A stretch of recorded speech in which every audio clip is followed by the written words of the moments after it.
Hola a todos y a todas, mi nombre es Raquel Seijas. Muchas gracias a la organización del Congreso por permitirme presentar esta comunicación de una manera tan cómoda como es el vídeo resumen.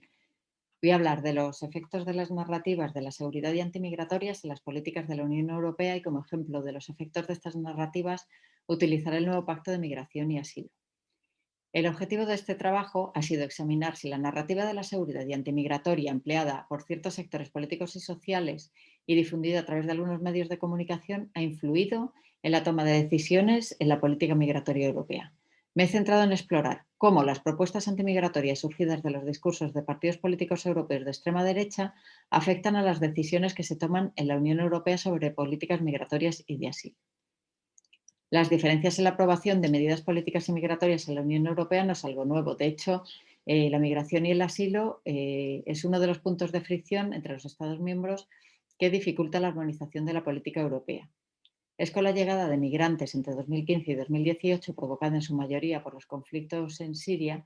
y la gestión realizada por la Unión Europea, lo que puso de relieve las deficiencias en la gestión europea y la difícil unificación de las diferentes visiones nacionales sobre el tema. Desde ese momento asistimos de manera evidente a los fallos en el sistema de asilo comunitario y aparece la necesidad de establecer una política migratoria común que cohesione a los Estados miembros, cuestión que ha sido reclamada por muchos países europeos. Sin embargo, el establecimiento de una política común de migración y asilo presenta dificultades tanto en el plano de la acción como en el de las reformas legislativas, y hay necesidad de llegar a un consenso en este área. La situación general no parece muy favorable al consenso en políticas de migración y asilo, donde hay diferentes visiones entre países que soportan más o menos presión migratoria. Las dificultades vienen engrosadas con la irrupción en el Parlamento Europeo de partidos de extrema derecha, con discursos antimigratorios, eurófobos y favorables al blindaje de fronteras. Estos discursos son susceptibles de polarizar aún más las posiciones sobre temas migratorios.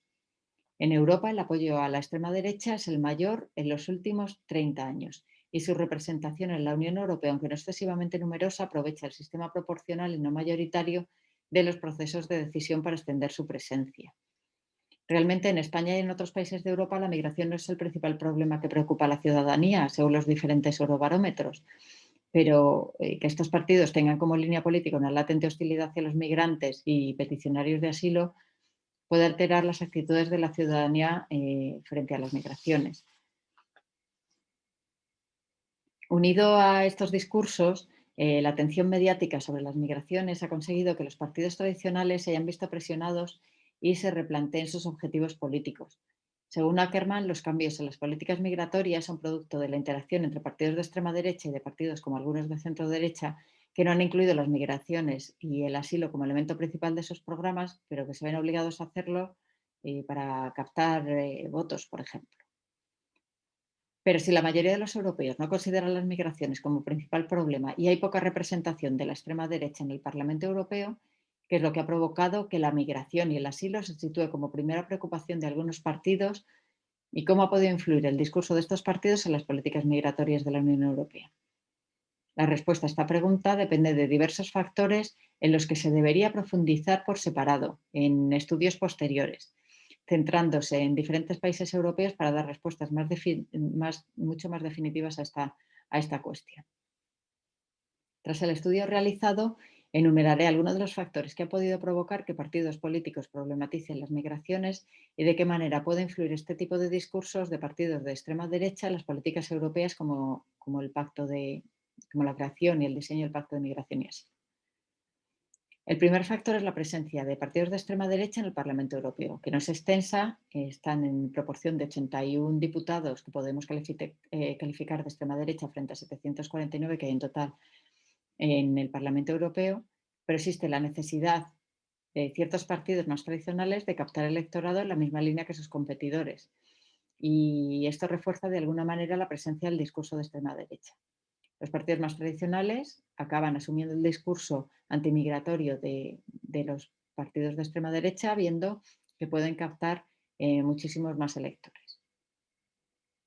Un segundo factor es la permanencia de partidos nacionalistas, eurófobos o de extrema derecha compartiendo gobierno o bien gobernando de manera prolongada en diferentes países europeos, cuyas políticas migratorias nacionales ya tenían preferencia por el refuerzo o el cierre de fronteras, de manera que esto se traslada también a la política comunitaria.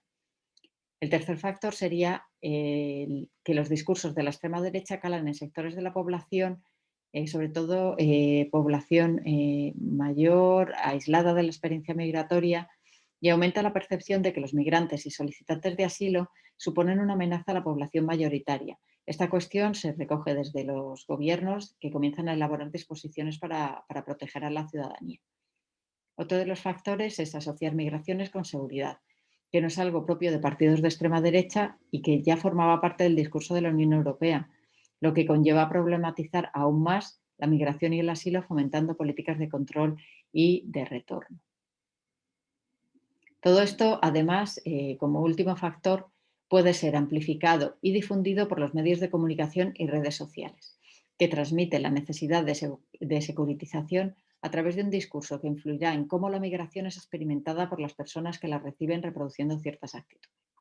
Entonces, después de mostrar todos estos factores, no es extraño que todo esto se vea reflejado en el nuevo Pacto de Migración y Asilo. Las dificultades para llegar a un acuerdo común y coordinado sobre este tema son complejas de describir. Pero puedo resumir diciendo que tras haberse problematizado tanto el tema de las migraciones y el asilo, apenas se permite un enfoque diferente más que el realizado desde esta perspectiva, ¿no? Desde la perspectiva de la seguridad y el blindaje de fronteras. Como conclusión, puedo decir que la Unión Europea está sumida en una crisis orgánica y que necesitaría avanzar hacia la protección de derechos humanos desde otras perspectivas, que no fomenten el dominio de los argumentos xenófobos, como dicen Vieira y Da Costa. Los discursos antimigratorios hacen posible la unión de partidos en Europa con el mismo discurso negativo y restrictivo con la política de migrantes y refugiados. Pero después de lo estudiado, no podemos plegarnos a la hipótesis de que la politización de las migraciones es producto de la aparición o mayor presencia de la extrema derecha en el Parlamento Europeo o en gobiernos europeos, sino que forma parte del proceso de fortificación y construcción de fronteras europeas basadas en el discurso de la seguridad que ya existía en la Unión Europea. Se comprueba que la nueva política del pacto parece que se ha dejado llevar por el proteccionismo extremo, producto de la influencia del discurso de la extrema derecha europea y de la versión más protectora de la idea de Europa, que mira en otra dirección, desertando de los valores sobre los que se construyó. Muchas gracias a todos y a todas. Hasta pronto.